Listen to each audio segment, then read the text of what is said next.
Think about the last workout that you went to and you were just strong.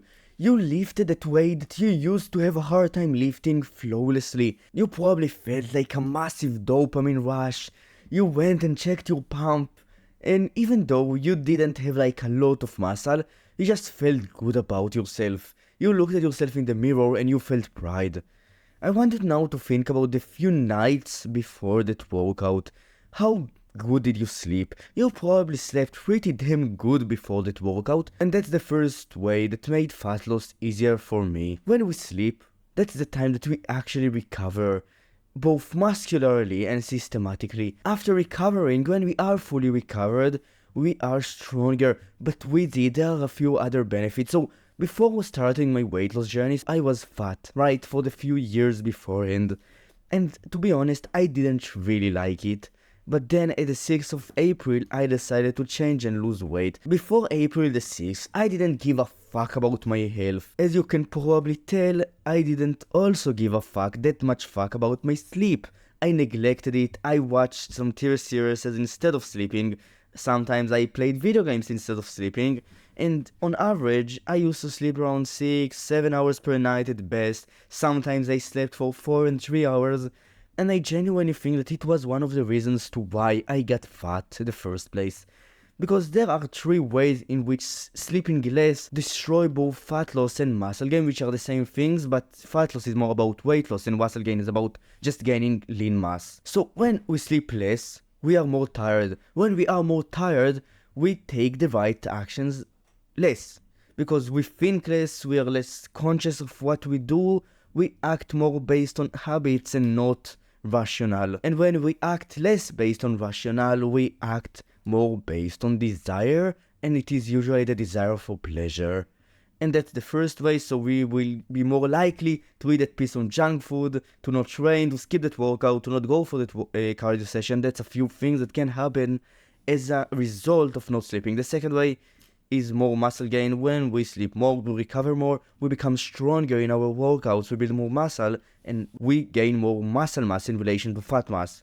And our fat mass, if we maintain the weight, goes down, and if we lose weight, it goes down even more. And if we gain weight, we gain both fat and muscle mass, but we gain more muscle in relation to fat. And then the third way, and it is the hunger reduction. When we sleep more, we feel less hunger as a result. Most people are like that. That's what the literature shows. Now the second way, and it is one of the best ways to make fat loss, weight loss easier. So think about the last time that you were eating like a big bag of Cheetos or Doritos or something like that. Did you feel like satiated afterwards? Probably not.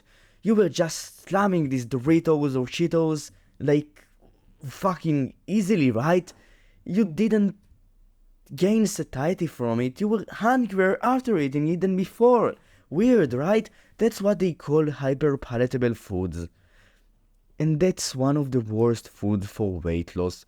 Because when you eat them, you usually overeat on them, and as a result of overeating on food, we gain weight, not lose it. It makes weight loss a lot harder. If you will try to lose weight only on Cheetos, you will have a way harder time than if you were to try to lose weight only on fruits and vegetables. And that's the second way.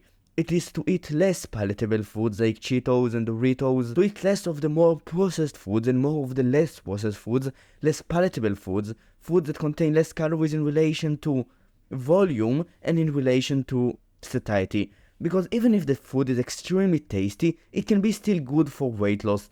Because if it increases satiety to a pretty big margin and it is tasty, then it is great. But if it does not increase satiety, then you should avoid it, because when you are less satiated, your calorie balance goes to shit. You either have a harder time losing weight, or you just eat more so you don't lose weight. And then the third way, as I started to cut out snacks off of my diet, I started to feel a pretty decent level of hunger. And I didn't want it, right? I went and researched online how to reduce hunger, and that's what I found. To eat more low-calorie dense foods or voluminous foods. And I started to include more fruits and vegetables in my diet, and as I was eating more voluminous food, I started to have an easier time losing weight. And that's the third way, and it is to eat more foods that are more voluminous. Foods that contain a lot of fiber, lean cuts of protein, chicken breast or fish, like lean fish. These foods are great for weight loss. They are low on calories, they are high on satiety, and eating more voluminous foods is a way to pretty much increase satiety. And then the fourth way, one of the reasons why I gained weight in the first place was this. So I was not drinking a lot of water, I didn't give a fuck about consuming enough electrolytes and water and hydrating, and because of that I was pretty damn dehydrated most of the time. Not most of the time, but to a large portion of the time. I felt the cravings for water and I mistakenly thought that they are the cravings for food. And when I felt them, instead of going and drinking water, I went and ate food. And guess what? This level of hunger didn't go down as a result of eating more food, because they were not cravings for food, they were cravings for water. I was dehydrated and I ate more. As a result of that, I gained weight. I was on a calorie surplus. And that's the fourth way. It is to drink more water, and you can also consume more caffeine, because caffeine is an appetite suppressor, but I just want to talk more about water. Some of us, some of these times, mistaken water cravings, dehydration, for the cravings of eating food. You need to drink water first. If you feel cravings for food, I want you to start by drinking water, hydrating. If you keep feeling like extremely hungry, then you can eat a bit like a low volume type of food. But first, I genuinely want you to realize that drinking water will probably help you. And then the fifth way. So that's what I was doing almost every day during my weight loss journey. To be honest, it is more about the commitment, because it does not really help with, it helps with weight loss, but not to as big of an extent as eating more low volume foods, as eating more protein, and as masking your hunger cravings or just being hydrated. And it is cardio. So this is why it's not as effective as the other methods. You don't burn that many calories when you do cardio, especially when you're not in a good cardiovascular shape. Getting into cardio, starting to run or walk or do cardio in general, won't really benefit your weight loss to a very large extent. It will benefit it, but the thing is that only when you become good at it, when you can half marathons, take 10k runs or 5ks consistently each and every week, that's when it makes a massive impact. Up to that point, right? Up to the point in which you are in a decent cardiovascular shape, it does not benefit your weight loss a lot. It benefits it, right? It allows you to eat more 100 or 200 or 300 calories each and every day. But the thing is that the effort that is required from you when you do that cardio is massive. You need to go and be on the treadmill for half an hour, 1 hour. You need to endure the level of fatigue that you get from it afterwards. You know, it is a pretty big level of sacrifice.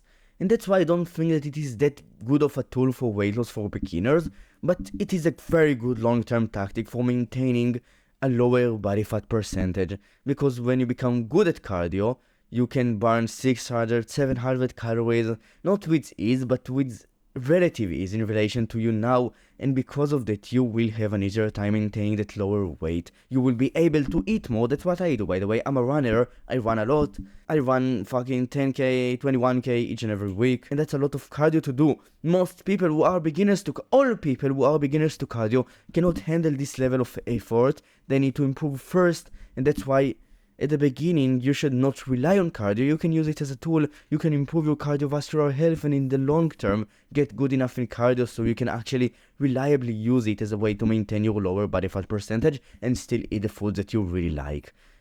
And that's essentially it. If you enjoyed this video, you can like and subscribe. If you want to get free stuff, link in the description.